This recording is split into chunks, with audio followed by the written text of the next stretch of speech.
one of you who've joined us today.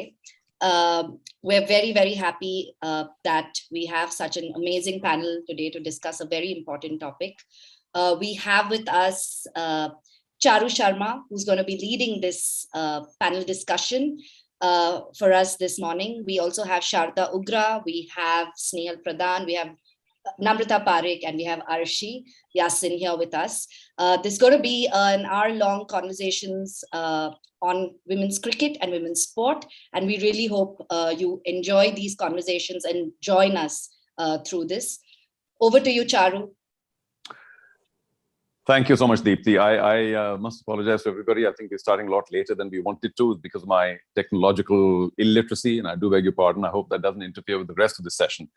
But I'm really pleased to be here amongst, five of you, stalwarts in the world of women's sports and everything else that surrounds women's sports. So I'm truly privileged. I'm also catching my breath now because it's been a little bit of a nightmare technologically for me only, but here we go. I do want to thank you, Deepthi, for getting in touch first. And of course, Sharda, you've been a long-term friend. Snehal, I know that you do mountains of work and you've already written about 8 books in your research to get this topic going. So please make sure those are printed out as a PhD. And Ms. Parekh, wonderful to have you here, and Arshi as well. Okay. Equal Hue is the title. But of course, let's go well beyond that as well. And to begin with, if I can please ask those who've been involved with the building of sport in our country for very long. Sharda, you're among them. I have no hesitation in saying that. I want to get your views first before we move on about how much progress has been made, because today it's all about needing more, wanting more, for sure, getting more from society, from the country, from people, for women in sport. But I think to set the scene for me, it's important for all of us to know. I want to get your views first before we move on. There's a bit of an echo. So like I said, technologically, I'm sorry, all I can do is apologize time and again. So Sharda, how much has the glass filled over the last few years? Hi, Charu. Hello, everyone. Thank you for having me on this show. Charu, over the last, I've been working as a journalist for 30 years. I have been told it is the age of some of the participants on this talk, and I humbly accept that and say fantastic. You're actually in the middle of the best years of women's sport. The last 2 decades have been really amazing for what it's done for women's sport. And I think that we are able to see through, but the problem is that all we are able to see is the success. We are not able to see stuff at the base level and what's happening, and are there improvements, is there free access for everyone, and we also seem to have a very urban view of what's going on, whereas a lot of our talent lies in the hinterlands and the villages, and there are battles being fought there even today about the right of girls to play whatever sport that they want. But it is, the last 20 years have been fabulous because they're giving you all these role models to work with, to follow. And this is a great time. And the Equal You project that was done with Karunya and Snehal together, they show you, how much is waiting to be done. It's just waiting to be explored, and it's waiting to be dived into and made benefit of. It's almost like women's cricket, women's sport is at a tipping point, and it needs to just sort of race away and find success, expression, and all the other things that sport does give. Yeah, so that's why I was talking to you first, Sharda, because when you say it needs to be shown, needs to be expressed, how do we do that? I mean, each individual voice is lost in some village or tier 4 city. And to that extent, nowadays, of course, we've got this thing called digital media, but of course, the media is the big 5-letter word here.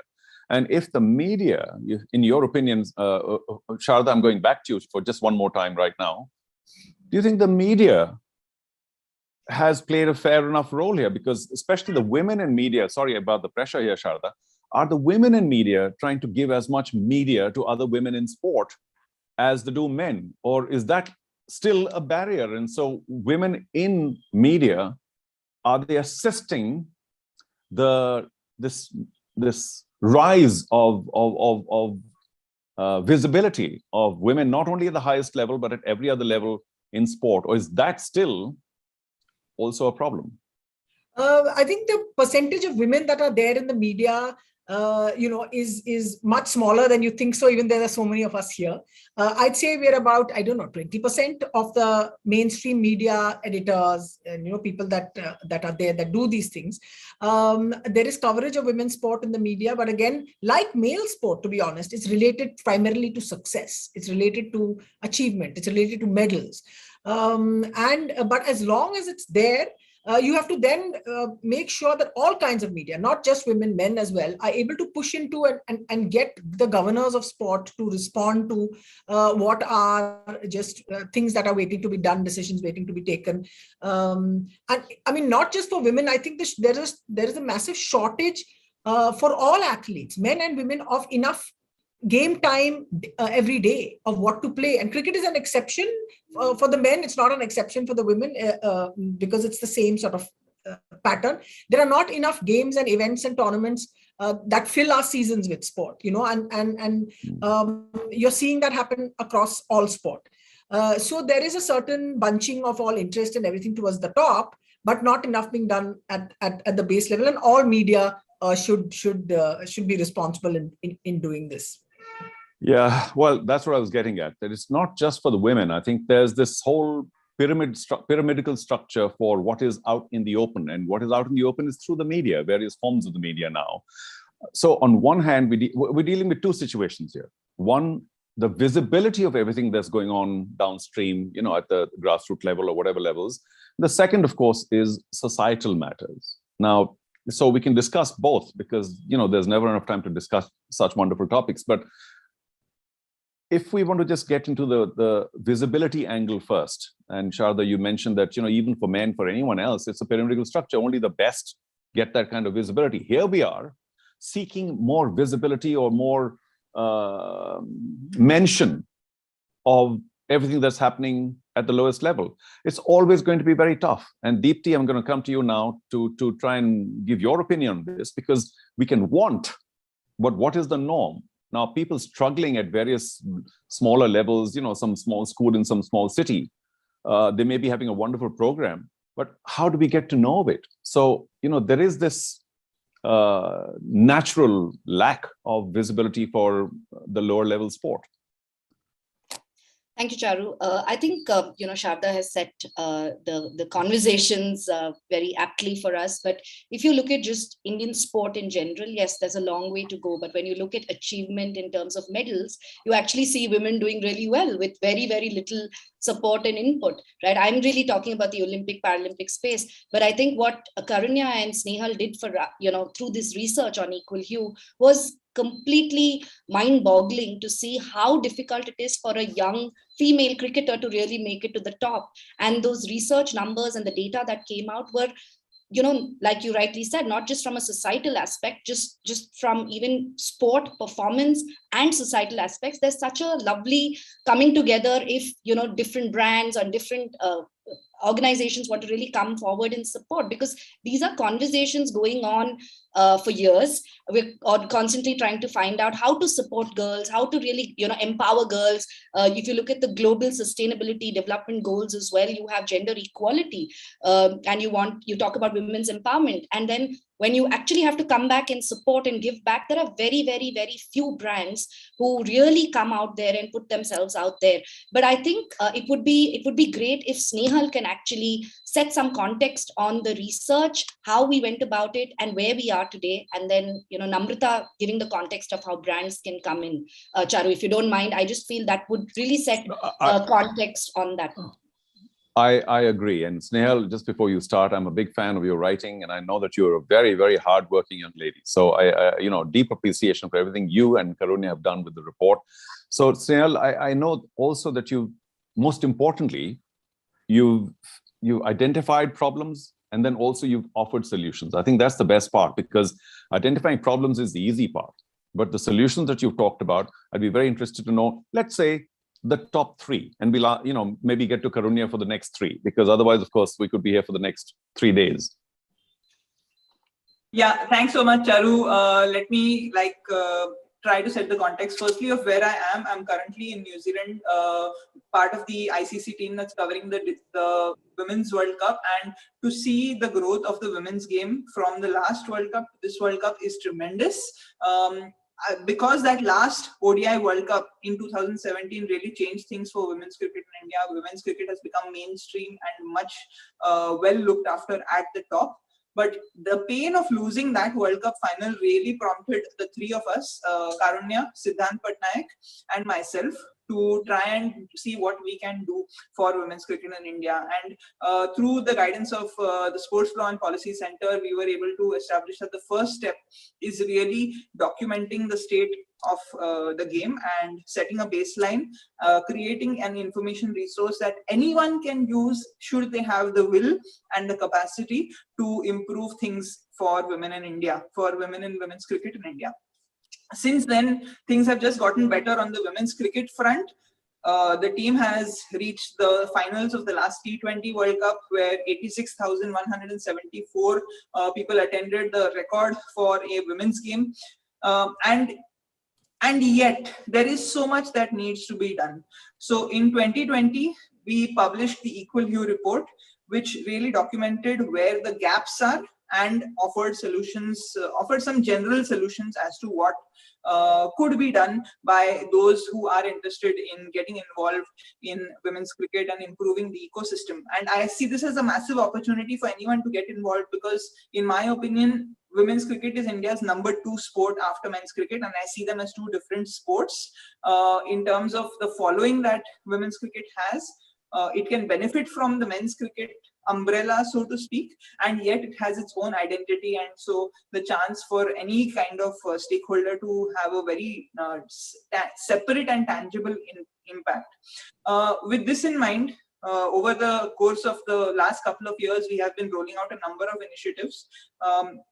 Last year, Karunya and her team worked really hard on building an information resource which can provide girls living in any state information about where they can find their local academies, what kind of trials happen, because this information did not exist. All the talent that is coming into the system and rising to the top, like the Shafali Vermas, is almost happening by accident and not by design. So we tried to fill in that gap. We also worked with the Sports Law and Policy Center to publish an audio book where Mithali Raj was the central role model in that book. Because for 5 to 7-year-olds or 5 to 10-year-olds, both boys and girls, there aren't enough stories in which a women's cricketer is a central role model. Now, with this project, we are aiming to go one step further. Today, we're launching Equal Hue Cricket, an ambitious plan really to make interventions and impact at all levels in the women's cricket ecosystem, starting from the absolute bottom with an under-16 project that is going to be played out all across India, which will engage girls in an age category which they aren't engaged in as of now, funnel that talent up into an excellence program and use that to support players who are in the system, and therefore extending their careers and improving the really performance that they can deliver in partnership with the Go Sports Foundation, who are like absolute pros at this in the Olympic space, and it's so exciting to see them come into women's cricket as well. And at the top, elite athlete development, supporting them in terms of elite coaching requirements, camps. So through this entire project, we aim to almost try and cater to the entire pyramid of women's cricket. And this is something that we are so happy to build on, so happy to launch today, and really share with the world as an opportunity to partner to make these projects really a reality and be a part of the social change for India through sport, through women's cricket. Well, we're all with you, Snehal, in this journey. But as you know, building pyramids requires pharaohs. In this case, corporate pharaohs. So I'm going to get to Karuna to find out, where do we seek and how do we attract these corporate pharaohs in getting these pyramids done? Particularly, of course, the base, because if there's no big base, there is no top. So Karuna, over the years, are you seeing better commercial partnerships? Is there still a huge hole in there, as I suspect there is? And what do you think is holding back? And even if you think that there are companies which are either run by women or women-centric products, why are they still reluctant to throw their might into women's sport, particularly women's cricket, which Snehal believes is the #2 sport in India for women? Thank you, Charu. Or number one. I'll get to that point, but just to go a little bit back to what you asked before as well about the barriers that the report found. And one of the things that you just mentioned as well is the whole financial aspect. We had girls at every level talking about why it's so difficult, because cricket is such an expensive sport to practice. We calculated and it was almost taking around 20,000 a month. Even at a starting level, the minute you want to take cricket seriously, it costs a lot of money. So we realized that one of the main, if we wanted to make change, one of the biggest things we should do was to address these financial barriers that exist in cricket. Which is why the Equal Hue program is designed as it is and able to give them that financial support. The minute we talk about financial support, as you said, the corporates come in. Now there is money. I think more and more corporates are realizing that there is money in women's sport. Obviously, most of the money right now is funneled towards men's side of things. But just looking at the sheer numbers, women's cricket is the second most followed sport. So it should be just there for the taking for any corporate that wants to come in and create a brand. Also, more and more now we see that there is an intent to move towards the UN Sustainable Development Goals, and something, project like women's sport, women's cricket, especially at the grassroots level is exactly what you want, because that's what the sustainable goals say. So there's a great match there. I think Namrata's worked on this a fair bit as well in trying to, speak to corporates and say how they can be associated with a project like this. So Namrata, hi, welcome to the show. I know you've done a fabulous job getting going Baraki, a company that I had the privilege of knowing perhaps almost from the start. But give us your sense of where are we once again with the connection of brands with women's cricket or women's sports? Is there still a lot of reluctance, or is it all opening out? What is lacking here? Is it for them to be able to put more into sport? I know they do right at the top of the pyramid, but as I said, we need much more at the bottom of the pyramid. It might sound a little utopian, but that's what we need. So I'll just come back because, like Karunya said, taking a step back and just looking at this program that we've created. Now, when we saw this and it was a movement, Equal Hue, as an advocacy platform, when we looked at it, we believed that there's so much potential for this from the sheer outreach point of view, and also from the beautiful point of view of brands owning change, being an author to owning change, because something like this has never been done before. Like Snehal said, this is a very ambitious project. And when we kind of designed this, and Snehal covered the entire pyramid approach of how we designed this, right? It was engage, enable, and enhance. It was built on, it is actually built on these 3 pillars. What we're trying to do is we're trying to cover from grassroots to elite development in terms of women's cricket. And this platform is not just about providing girls and women with an exposure to opportunities. It's also about enabling them to play competitive cricket, enhancing their skills, and progress to professional opportunities in sport, so to state. More than that, when I look at it from a brand's perspective, it actually is going to engage over 30,000 aspiring female cricketers at the grassroots level. From there, the funnel basically moves on to selecting a few select girls between the ages of 16 to 23, where Go Sports Foundation comes in and they get need-based financial support and funding and scholarships. And then you have on top, sitting right on top is the Elite Development Program. When you have such a structured program and it is such an ambitious project, what this enables you and what this basically brings on the table for any brand is to own this space. Like Snehal mentioned, that this is probably India's second biggest sport. Currently, it is not owned by any brand. So this will enable a brand to own this space. It will enable a brand to talk about the whole story of furthering the cause of women empowerment. because the stories of excellence that are here, and especially given the fact it is so regional, and the stories that are coming out, the content that is coming out, Snehal has shared some beautiful stories for us to put in a docket when we talk to brands.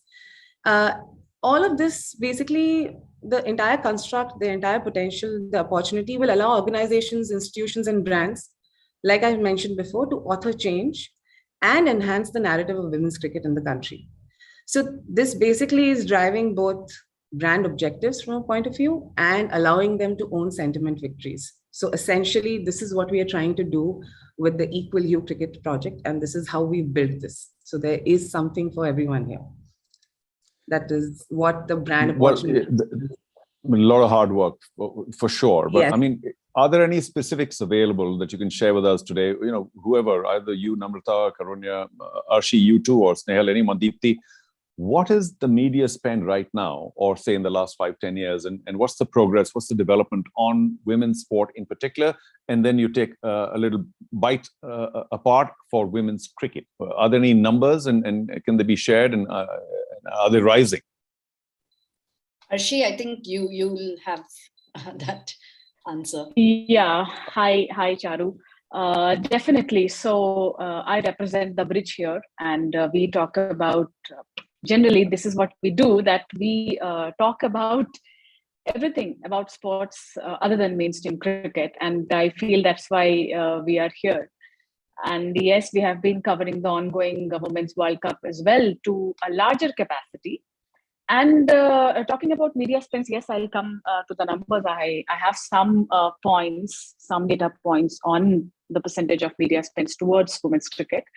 But before that, what I feel is that, yes, I have grown up in one of the remote parts of the country where it's not at all encouraged. A girl is not encouraged to pursue sport. You know, the social barriers are always there. But yes, Arshi, progress is happening. which remote part? I'd love to know. Okay, yeah. I'm from a place called Kishanganj in Bihar, and it is a district which has the lowest literacy rate in the country. So you can imagine. Yeah. Okay. So I was talking about the progress which we have done. Coverage of women's cricket.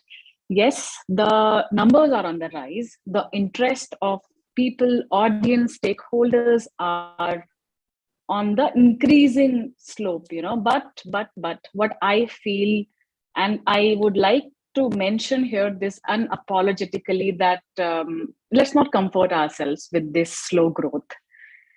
This is something which I want to, and I often talk about this, that till the time and we need more and more people to talk about this every single day. Only then probably we'll be able to see the change in our lifetime, because there is so much to do. There is so much. And yes, with due respect to men's cricket, but still we talk about corporate partnership, right? Corporate partnership is completely dependent on the visibility. And I mean, let's assume we are the CMOs or we are the, marketing heads of brands. It becomes a number game, and volume plays a very huge role. And because we are covering women's cricket and we interact with brands as well, so somewhere we get to hear that the numbers are nowhere close to IPL coverage. It is not supposed to be close to IPL coverage. There is no comparison between oranges and apples. Oranges will stay oranges and apples will stay apples, right? Both are important for a healthy gut, if I have to put it that way. So if I have to put some numbers, there was a report I was going through. It's a 2019 report, slightly old. I could not find the latest one. The percentage of media spends in women's cricket is 2% of the entire spend, which is way lesser than the percentage spent in the junior men's team. Obviously, I don't want to sound here like, I'm against men's cricket. That's not the case at all. I want to reiterate this again. But the point is that we have to identify where the investments needs to go. It's okay that, yes, the numbers are lower right now, but someday it will increase. And we are seeing in the last 5 years, in the last 1 decade, that if the investments are made in the right direction, the right places, in the right time, then we are seeing the results. Now, talking about the corporate part, still I feel that investments towards women's cricket is completely out of personal interest of an individual who happens to be a decision maker sitting somewhere in position of power. It doesn't come as a part of policy of the organization or the corporate. And that's where the problem lies, because yes, sport is about bringing medals for the country, bringing trophies for the country. But imagine the social change which it brings with itself. And we are a nation with huge population, and male-female ratio is 50-50. And so that's what, just to mention here now, as we are talking, Women's World Cup is going on. If you see, the matches are coming on non-HD channels, and the HD channels are still showing the highlights of the men's cricket. So we have to understand, I mean, we saw Richa Ghosh, and yesterday we all seen how the India-Pakistan harmony of, Indian team playing with Bisma Maruf's daughter, Fatima, we saw all of those things. It's pleasant to the eyes, it's pleasant to the emotional well-being of the two nations, all of those keeping aside. But yet, if you see now, Women's World Cup is going on, but still we see every other day hashtag Tata IPL trending on Twitter. I mean, I would love to love to see that. Why not on the days when India is playing? Why can't we have a hashtag? Yes, there are days. I am not saying yes. Mithali Raj, Smriti Mandhana. We have so many. We have the new players as well. But it's just that I feel a lot needs to be done, and it needs to be done every day, every moment, to see the effect. Eventually. Yeah, I can go on. Sorry, Charu, please. I know, Arshi. Like I said, I mean, we have only an hour and a bit, and we needed about 3 days minimum. So, we'll all have to kind of keep this a little short. But, wishing is one thing, and actually getting it done, very difficult. Now, I don't know how many of you have pounded the pavement, the corporate pavement, as it were. I'm sure, Namrata, you have, and a few others. I don't know, Snehal, have you ever pounded the corporate pavement, gone office to office? It's a really tough job. Deepthi, I know you have, because of Go Sports. And I'd like to ask you, there are two ways here. Arshi, you mentioned, the people who, and you're absolutely right, people tend to support something of their, something close to their heart. So, it's not often a corporate sort of a system decision. It's just an individual's decision. There are two aspects to this very clearly, and I kind of have pounded the pavement a bit, so I sort of know a bit here. One is the sheer marketing build up to sponsoring or taking care of an event or sport or whatever else the decision may be, which is a very complicated, complex decision based on ratings and all sorts of other inputs. The other one, of course, is CSR, and to me the whole concept of CSR is basically nation building, and we're a nation that needs a lot of building. So Deepthi, if I can ask you, where are we with the CSR angle on sport, particularly women's sport and particularly women's cricket? Because surely there are some angles within CSR which could be utilized here, which are less complicated than taking a marketing decision to sponsor a large program. Absolutely, Charu. I think what's really fascinating about CSR is it's brought in corporate India funds into sport.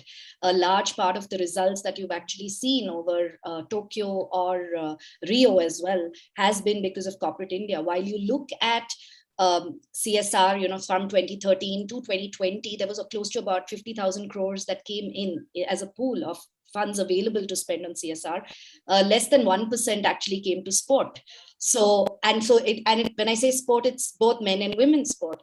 But today, I think the success of Tokyo has opened up a lot of minds. Corporate India is now looking to see how to really support young talent. So CSR is a great way to meet the global sustainability development goals aspect, which all corporate CSR heads have to, are mandated to look at depending on what area they're looking at. And in most corporates, you have women's empowerment and gender equality as a mandate. So if you're looking at that, the only thing that we are using, this entire platform is we're using sport. So when we spoke about the excellence program in cricket or the women in sport projects that we have, corporate India for us has played a very critical role, whether it's been the Aditya Birla Group or IndusInd Bank or Sony or Dream11, they've all actually supported Indian sport. But this is a really interesting opportunity to combine your mandates within your corporate houses, as well as meet these sustainability development goals and build, the women's cricket space. Like Snehal said, if it is got 30,000 youngsters who you can activate through brands or through other projects, why not look at this opportunity? So I think, just want to share here that we are all attempting to build the entire pyramid together. It is a very ambitious project, but we've come really far. But now to take it to the next level, we really need brands, we need CSR, we need individuals, we need media, we need people, people like Bridge and, Sharda actually writing about all of this a lot more. And I think only when it all comes together, there will be value. And I'm very positive and hopeful. Last 10 years, we've been saying the same thing and seen success. And I'm sure, given all these wonderful, talented people and the Sports Law and Policy Center team available to us, I'm sure we can really do something really magical and impactful for women's cricket. Yeah. Deepti, there's this whole question of chicken and egg. Yeah. And Sharda, I'm going to get to you about chicken and egg, because, obviously, sorry about all the vegetarians. Obviously, much more needs to be visible. We talked about that right at the top. But even you surely are under some sort of pressure to write about what you feel people really want to read about. So how do we force feed to the larger mass out there that, listen, I'm only going to do women's stories. I'm only going to do a story from the middle of Kishangarh in Bihar to talk about how some women came out of it. Or are you saying, no, I've got to do what is popular? So it's a conundrum. It's a big problem. And how do you deal with it? Do we have a whole slew of new media dealing only with these wonderful stories of how women are diving into sport in smaller towns and what have you? Because that's the way forward, and we need to encourage this. All these encouragement stories are eventually going to lead to a lot of corporate support, because then they say, okay, I read that story here. But, chicken and egg, what happens first? Charu, unfortunately, at this point in time, I'm in a position where I can write whatever I want, so I can, if, say, for example, you're speaking to someone who works in a media organization and in a mainstream media organization, then you're stuck. Then you're saying your bosses, you're looking at space, you're looking at ads and so on. That's not a problem of mine at all. The digital media space has given all kinds of journalists. The Bridge is just an incredible platform. It has given journalists of all kinds a chance to write all kinds of stories, and they are followed. Now, so are you going to do these stories in which way? So, by putting I'm not saying blame, by saying that the media should be doing this, what we are also doing is sort of abandoning the responsibility of the people that own cricket in India, right? And Namrata said a very interesting thing is that nobody owns women's cricket in India. So it's sitting there like this massive golden goose, right there, like this huge goose, and saying, come on, take me. But there's no one there, So which is why, again, I'm finding very interesting parallels now in my head. Because there was no proper organization of federation sport in India, you had these sort of private no-profit organizations come in, like Mittal's Champions Trust and Olympic Gold Quest and Go Sports and JSW, whatever it was. Because the framework that was there was not working for the athletes. In the same case, the framework's not working for women's cricket. In this massive, very well run by and large, organization that runs Indian cricket. And which is why you are in this position. Compare the development of women's cricket in every other country, in every other, what we call a first world cricket country. Compare it Australia, New Zealand, England. It's a massive difference. You're talking about, before you know it, the women's game, I'm not going to say this, I'll just cause a problem, so I won't. So, but the whole question of ownership, that who owns this? And if your board is not going to own women's cricket, somebody else will take over and find a way to make it work. And you're getting all these, sorry, I'm just 2 seconds, Charu, you have started me now on the run and I can't stop. So go for it. So the whole argument that's given, that the pool is not big enough. The player pool is not big enough. That is nonsense. Cricinfo, Anisha Ghosh did a great story in which she told you that there are 660 players to choose from. to choose from, active, ready to play in a women's IPL. The franchises want the women's IPL. They want it to happen because they know. And the moment you get the women's IPL, then you get that thing moving, that whole section moving. And I know the Grow Sports intervention in this is more broad-based. And it's almost like it's being built to a point at which they will just come and run over you because there are so many women waiting to play, kind of a situation. So we are at a very interesting stage. And everyone, there is media, digital media gives you the right to write, gives you the platform to write all these stories. And I think interest will come from corporate houses if there is enough women's cricket going on front and center all the time, out in the parks, out on the street, in colleges and so on. And that's what I think is being hoped to be built under the Go Sports and the partnership of Meraki, Go Sports, Equal You, and all these various things put together. Just to add to that, sorry, I'm sorry, please finish. No, you go. No. The whole cell here, like you mentioned, and that was the one point that we are actually building this on, is owning the narrative. Because currently the space, like you said, and it's excellent that you picked it up, because that is what we want brands to pick up, because the space is waiting, and we've got an interest from brands, because it's no longer about, this is not going to be a sponsorship. This is not going to be something that is very seasonal, or it's not going to be about just media buying. No, this is owning a space. This is actually putting in the promise, and this will happen from brands who see purpose-led marketing as the higher as the end objective. So that is where we are going for. That is where I think the sell is. Okay, Snehal, back to the big author and the big report. Now, you obviously spend a lot of time, attention, thought on everything that you've done, along with Karunya, of course. And what has your journey been like? Because as is being established here, there are obviously two angles. One is to get the sport played a lot more so that it can be seen a lot more, so that the commercial support can come a lot more, because everything follows in a bit of a line here. That pyramid has to have a strong base. Have you been to any corporates, for instance? Have you been anywhere else seeking support for this project, which of course is very well detailed? Or what has been your experience so far?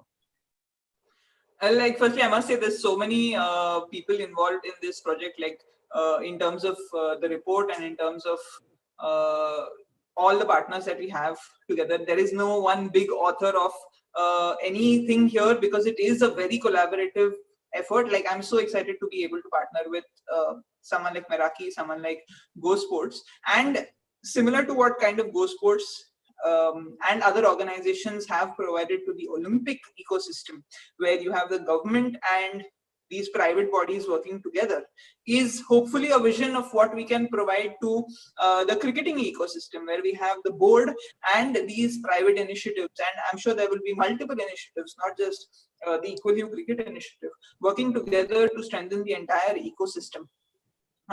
What I have seen in terms of over the last few years is that the visibility of women's cricket through the achievements of this team has absolutely gone through the roof as compared to what it used to be before.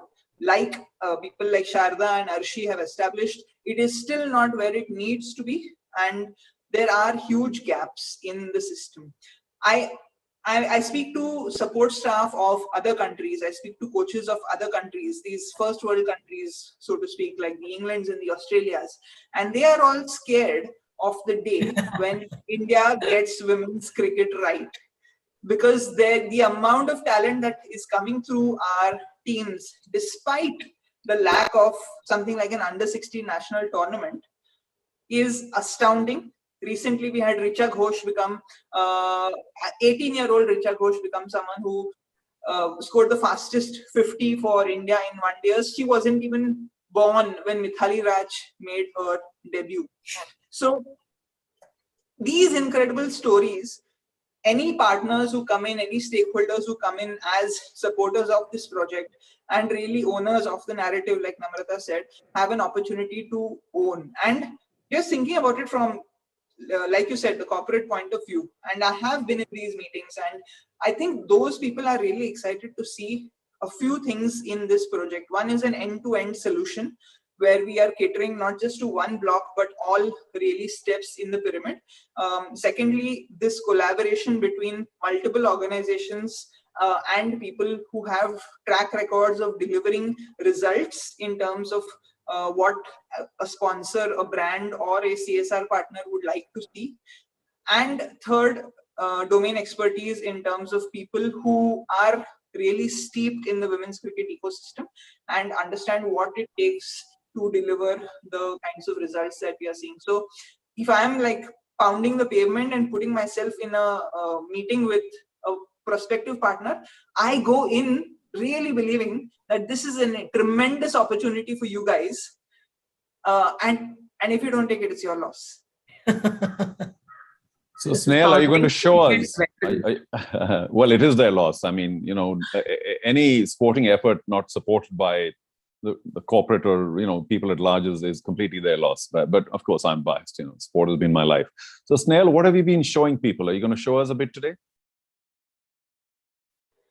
I don't have anything to show you. I'll leave that to the view that you have. Just flip the camera. The view that you have. Flip the camera. Yeah, absolutely. And where you are. Definitely something that wow. I am going to show. So welcome to Seddon Park, welcome to Hamilton, where it's really ideal timing because the Indian girls are practicing out there right now. Richa Ghosh, who I was talking about, has been diving around, taking all sorts of catches in her wicket-keeping drills. Mithali Raj has just walked in, having finished her nets. So we've got the young and the old. We've got some of the greatest players and some of the players who are waiting to really write their stories on show in this kind of a tournament on Women's Day. Some of the most incredible women that really there are in the Indian sporting ecosystem, and this is the opportunity to just create so many more of these players, these stories, and for someone to say, yes, when India won the World Cup, because this player really performed well, we played a part in that. Well, there's no doubt, you know, hundreds and thousands of stories waiting to be told. And unfortunately, they'll be always told only right at the top. But there's so many other stories of people coming up in the ranks, which are equally important. And that's what perhaps also will have to be put out there. But I must confess, you know, I think Indian women's cricket has taken or you know, improved in leaps and bounds, because even yesterday, and not only India, but Bangladesh, I mean, they lost very badly to New Zealand, but it was great to see every girl diving for every ball on the boundary, knowing that I'm not going to be able to get there. But the dive was put in. It's such an important optics, as it were, that the girls are willing to fight really hard. You talk about Richa, you know, diving around. I think that's what a lot of the average cricket fan wants to see. That level of effort really grabs you, you know, grabs your attention. But anyway, all right. So we have no choice but to start wrapping up. We've got about 15 odd minutes or so, and so much to say. But where do we even begin? Can we begin with Arshi? You know, you are the bridge, and you've made this happen. Well, theory is one thing, but and of course, let me jump back to this whole business of first world. I think, Snail, you mentioned that, and a couple of others, that, you know, the first world countries are doing what they're doing. But Arshi, bridge or not, you know, we are not first world. So we're dealing with not just everything that goes into the making of a woman cricketer in the first world, but we're dealing with lots of other socio-cultural matters still. So our barriers are tenfold. And how do we start breaking those, Arshi? Yeah, as a nation, we are still struggling with basic human rights, and sports is obviously, it doesn't come, especially for women, if I talk about, and the choices which women take, and you know, the consent, for that matter, a girl, a 10-year-old girl walking up and saying that, okay, mujhe cricket khelna hai, mom, dad, and the kind of, yes, the money aspect is obviously there, but the societal aspect of, and we all have seen most of the, especially in the rural parts of the country, girls, again, because the only motive that, okay, 10th, 12th graduation and then get married, and that's a separate conversation altogether. But then we as a society, we have to identify that we have to see sport beyond medals. You know, it contributes so much in the health, and a society can become only healthy if we have good physical and mental health. I see it in a very you know, broader way, that way. Yes, the business side of sports is definitely important, and eventually that will lead to the growth of a healthy sport ecosystem. But then on the grassroots, especially because again, as I said, the place where I come from, I see girls. It's difficult for a girl to walk up to a field or a cricket ground wearing sportswear, and that's a battle. No matter, yeah. Right now, I'm sitting in Bangalore. All of us are in metro cities, but that battle is real, and effort needs to go in that direction, and that will only come when the parents of these small places, they see more and more role models. Now, so Richa Ghosh is from Siliguri, which is like 90 kilometers from my hometown, Kishanganj. I feel so good. I feel so good that ye Siliguri se hai. Matlab, I wear it as a badge of honor. And every individual needs to feel the same. Imagine if we have players from every state, from every part of the country, and we feel that okay, हाँ ये हमारी बेटी है, that feeling is there, and that motivation needs to be converted into bringing more and more people together. So that's all I have to say, Charu. Yeah, well, these are huge problems, not easily solvable. Karunya, if I can go to you, because you obviously authored the report as well, and there was a lot of mention in there, correctly so, about facilities at playing fields. Now, boys can just do whatever and get away with it. But if more women have to take to it, more needs to be provided for them. And in a third world country, it's very difficult to get those facilities going. So that already is an immediate challenge, don't you think? Because, I mean, our sporting facilities are pretty basic, if they exist at all. Absolutely. When we started the Equal Hue project, one of the early stories that we started with was Snehal's story about how when she was learning cricket, she didn't have a place to change. She used to travel on trains to the ground, and it was difficult for her to change into and out of her whites. The very question of cricket whites itself is something that comes up a lot. Girls don't like wearing white. And the fact that in places like Australia, people are changing that, academies are understanding that girls are so much more comfortable with just colored pants. These are the small things that conversations like ours will help change. Toilets is something that comes up a lot, but maybe this is one of those things where we've found that things have gotten a little better. A lot of the girls have spoken about how conditions while travel and while playing aren't great for them. But over the past few years, at least, we've heard more and more people, especially in India, because the girls get access to the same facilities, they play on the same grounds as the men. The facilities are slightly better now, though, of course, there's a long way to go. I think what is required when we address all of these issues is just this empathy and listening to more girls to really understand what their problems are. Something like travel. Academies, I don't think, understand how big a barrier travel can be. Just, wearing cricket whites and going in a packed bus. We have had so many stories. We've had, in part of our conversations, a lot of the girls have spoken about how they didn't want to tell their mothers, their parents, how it wasn't a very pleasant experience. They were sexually harassed on the bus. And these problems we can understand only when we speak to more girls. So having more women in administration and even the administrators just speaking to those girls who are on their grounds will make such a difference. And I think infrastructure is one of the main barriers, but it's also one of the easiest ones to address now, especially since the men and the women are working so close together. Yeah, well, advocacy is such a big thing. And of course, you've got women working in very high positions, entrepreneurs as well. One of them is with us, Namrata. Namrata, your thoughts on how we can take these messages forward? Because saying is one thing, doing, well, it's going to take some doing. If you ask me from a brand's point of view, signing the athlete, for example, is the easiest thing. But being a part of the story and being a part of getting the athlete on top is a different thing entirely. And that is what we are out to do. And that is what is the need of the hour. Like I mentioned before, the entire thing of purpose-led marketing is what is going to change the game. It's not going to be that once you're on top, you sign a few athletes, you create an ad, and that's what you've done to help women's sport. That's not how this works.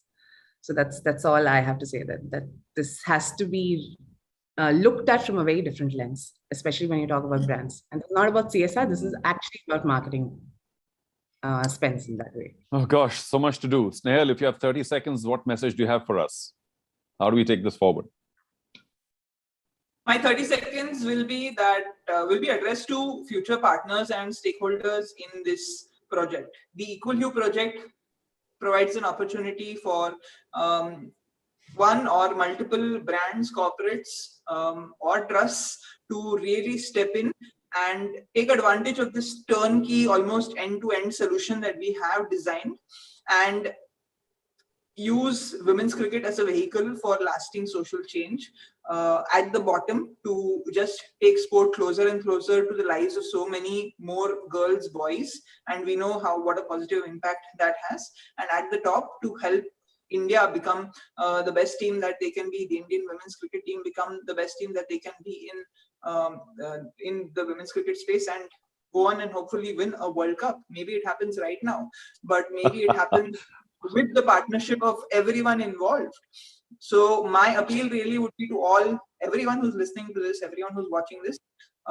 We have here a proposal, a project, which has a lot of data behind it, a lot of research behind it, which can drive real change in this country of ours, which requires so much change. And there is an opportunity for brands and bodies to be involved with this. And I would say, get involved. Spread it around, pound the pavement. Let's get it done. Sharda. Whoop. Whoa. Excuse me. I'm still here. I got excited, so dropped the phone. Go for it, Sharda. Namrata wanted to say something. Oh, Namrata, sorry, beg your pardon. No. I was asking Snehal if she wanted to break it down into the Girls Cricket Cup and the professional excellence, so that there's a little clarity. Yeah. Well, that's going to happen next program, because we're, as the news media says very famously, just completely running out of time. So, Sharda.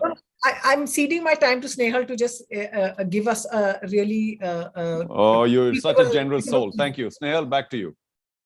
Cool. So, 3 real levels where brands can get involved collectively or individually. At the bottom of the pyramid, we're targeting the under 16 age group with the Girls Cricket Cup, a project that creates under 16 competitions for girls leather ball cricket, involving 4 teams in 12 cities across the country, which is where the opportunity really lies to engage these 30,000 plus 30,000 plus girls and participants.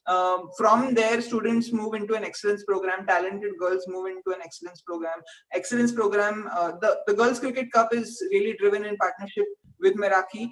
The excellence program is driven in partnership with CoSports, and this is where we provide not just financial but all sorts of help in terms of technical advice, physiotherapy, training opportunities, etc., which will help athletes who don't have the kind of support in terms of financial support to become the best athletes that they can be and make that next step from the domestic level to the international level. I seem to have lost you, Snehal. So, obviously all of this is going to require funds. Namrata, Deepti, are you still there, or have we run out of time, or what? Yes. Deepti? Yeah, I think Snehal has very nicely captured and summarized this for us. Namrata has shared how brands can be involved. Just want to, really close by saying we are a committed set of people. We've been doing this for many years. We want to change the entire, system in terms of women's cricket, and really work with partners, stakeholders in the best possible way, and really derive value for everyone who joins us. So looking forward to have many, many conversations and take this forward. Thank you, Deepti. I think that's what it'll take. It'll take many conversations, and if I might add my 1 bit at the end, not even 2 bits. This wonderful word that seems to have gone out of people's dictionary called patience. It will require patience. I mean, impatience is probably not going to take us where we want to be. So we have to keep pounding the pavement, keep going with these wonderful ideas, keep going to people, keep going to companies, keep going to people like GoSport and Meraki and say, listen, as you say, Namrata, this is a fabulous golden goose just sitting there, the golden egg. Some company or a group of companies need to realize that sooner than later through a little bit of help with the digital media, saying that this is a fabulous sport for India. The world is scared of Indians, as Snehal has said. So why don't we go there and make it happen? It's just, typically it's a domino effect.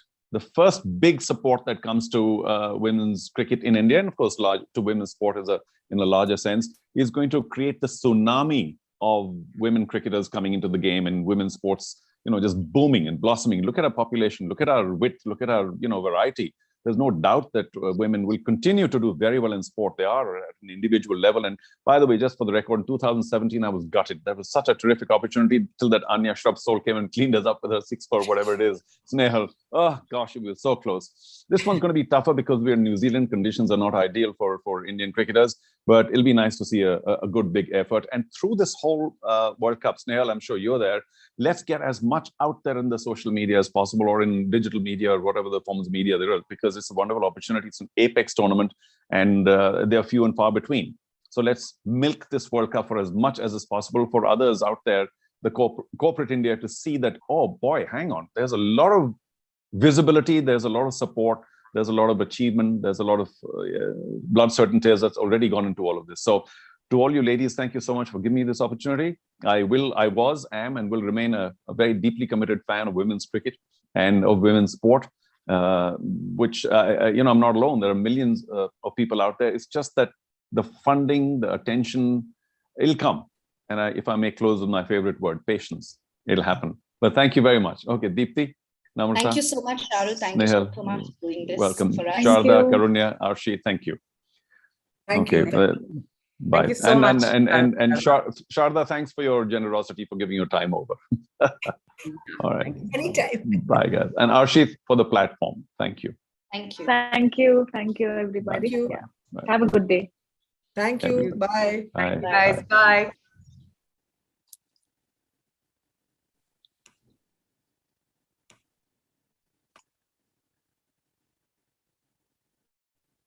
Thank you, Sneha. Bye.